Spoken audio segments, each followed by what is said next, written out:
Facts for the Ghost podcast. Shall we begin the potting? Can you imagine the scene? 60,000 in the afternoon see the Raw Stone Cold for the WWE title. Just one more thing about other things, and I will give up everything to be on my own again, free again. Yeah, this time I'm running out, go out. This time I'ma stand up and shout. I'ma come face my way. It's my way or the highway. Someday you'll see things my way. You never know, never know.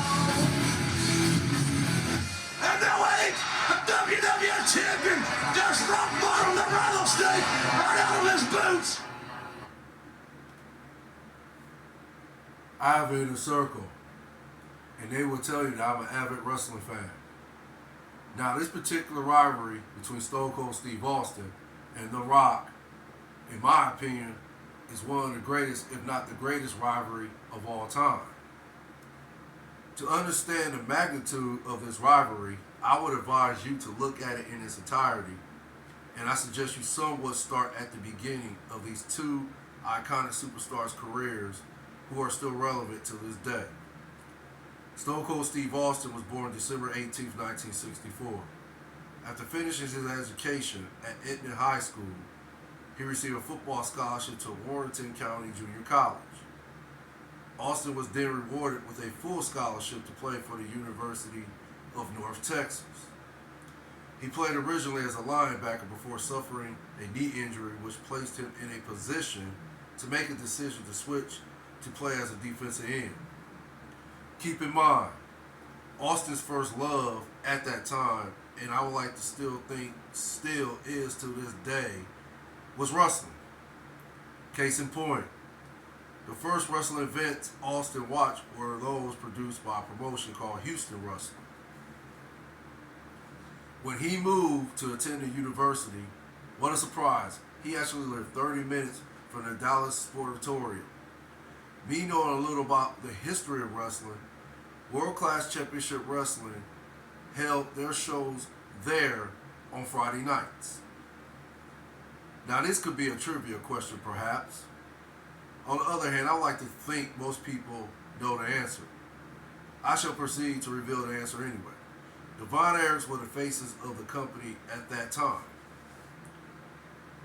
Early 1989-1990, Austin decides to become a wrestler and joins a wrestling school taught by a man named Gentleman Chris Adams at the Dallas Sportatorium. Another trivia question perhaps.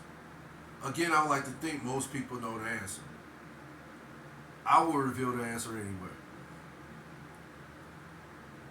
Chris Adams also wrestled for World Class Championship Wrestling, in which he also was an iconic, or shall I say, is an iconic legendary wrestling superstar in comparison with most iconic legendary wrestling superstars like the Von Erich family till this day. In fact, Austin's early influences was the Von Erich family, Dusty Rhodes and Ric Flair. Fast forward to 1991-92. Austin is actively wrestling in WCW under the nickname Stunning Steve Austin. Now, I'm curious. I wonder if that's where he got the idea for his signature finishing move, the Stone Cold Stunner. Perhaps.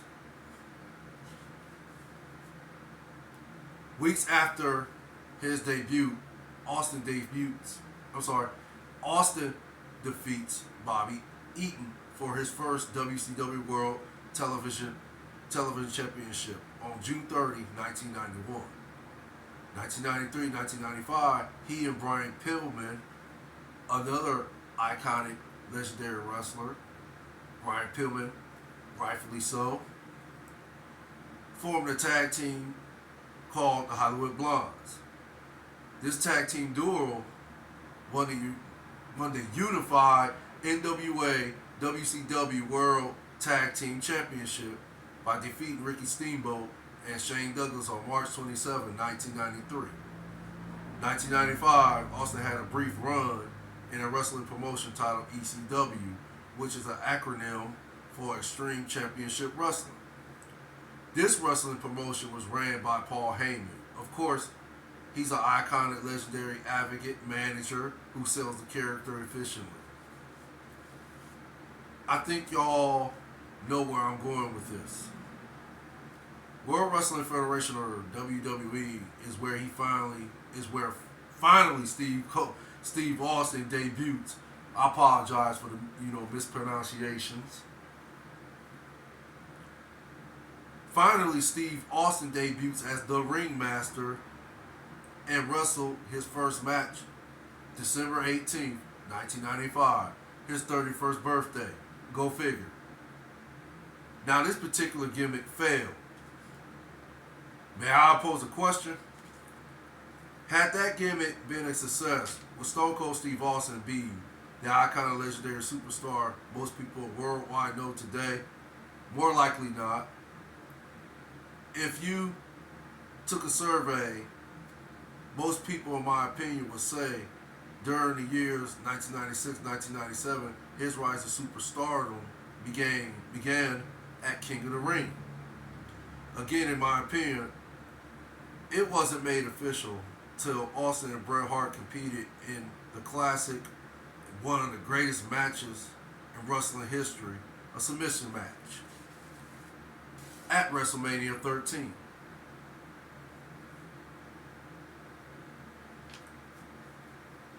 I will give y'all my reasons why in a soliloquy-like format.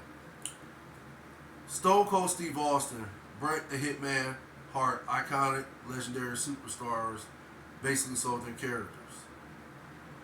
For me, both competitors had me thinking at that time I was watching two men who legitimately were at war with each other. The beef, heat, whatever you wish to call it, seemed real and genuine. The animosity between the two was profound. Ken Shamrock, who I would like to think most people knew his reputation at that time, completed this box office match. Astonishing, huh? A trip in time. Or as I say, a trip in a time machine. I feel it's in order. The 80s, I love and miss. Most people who watch wrestling during this era knew who the heroes and villains were. Example, Hulk Hogan the hero and the Iron Sheik the villain. Keep in mind, this was a cyclical time during the 80s, early 90s, till March 23rd, 1997, WrestleMania 13. Of course, the site where the classic, iconic, legendary mega match between iconic legends Bret the Hitman Hart and Stone Cold Steve Austin. Presenting my shock value opinion, why I feel Stone Cold Steve Austin is the iconic, legendary superstar currently today. And yes, there are enormous variables why he is, but the one that keeps replaying in my head is how Stone Cold Steve Austin revolutionized, quote unquote, the villain.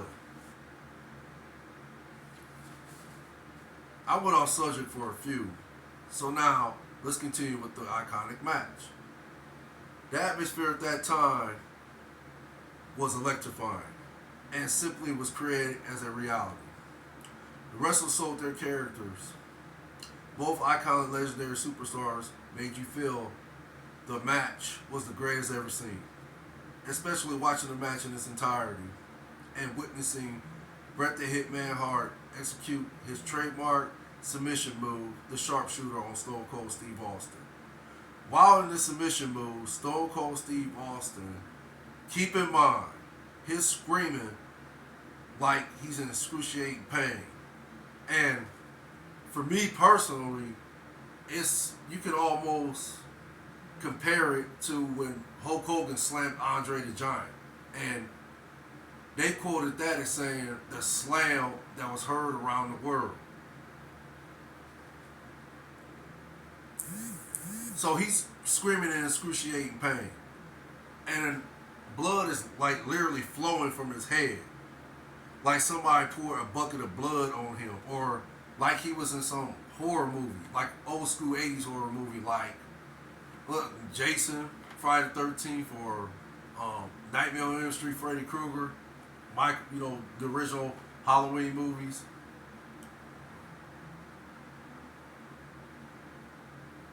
Yet he's fighting to a point he almost reverses the move, and when he's unsuccessful, he continues to fight with a defiance-like attitude and displaying a non-compliant mindset, refusal to say the words "I quit."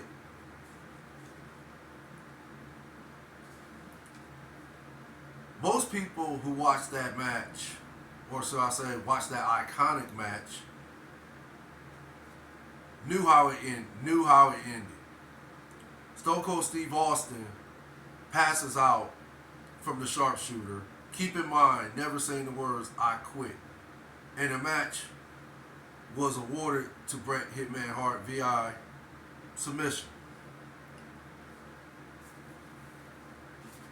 Basically, again, my reasons why I think Stone Cold Steve Austin is who he is today is because the way he sold the character, the way he took the traditional villain and just flipped it. And for me, that was a never, ever seen event in my life. I've never seen, a villain, galvanize a crowd to a point they're like literally cheering his name and they're quote unquote booing Bret Hart. And at that time, Bret Hart was the most beloved wrestler in the company. Like, Bret Hart was respected by all wrestlers. I mean, yeah, there were some like Shawn Michaels who didn't, respect him, or that's another topic to talk about. I'm not gonna get into that right now. But yeah, you got guys like Shawn Michaels. I think Triple H didn't like him either. But okay, hey, that's only a few. Most people in the WWF at that time, they respected and loved Bret Hart, and they respected and loved Bret Hart because of how his father Stu Hart pretty much, groomed these guys to be where the superstars that they were at that time too. But again, I've never seen anything like that before. And I knew then that wrestling was going to change. And I thought it was going to change for the better. But okay, that's another topic. I'm not going to talk about that right now either. But at that time,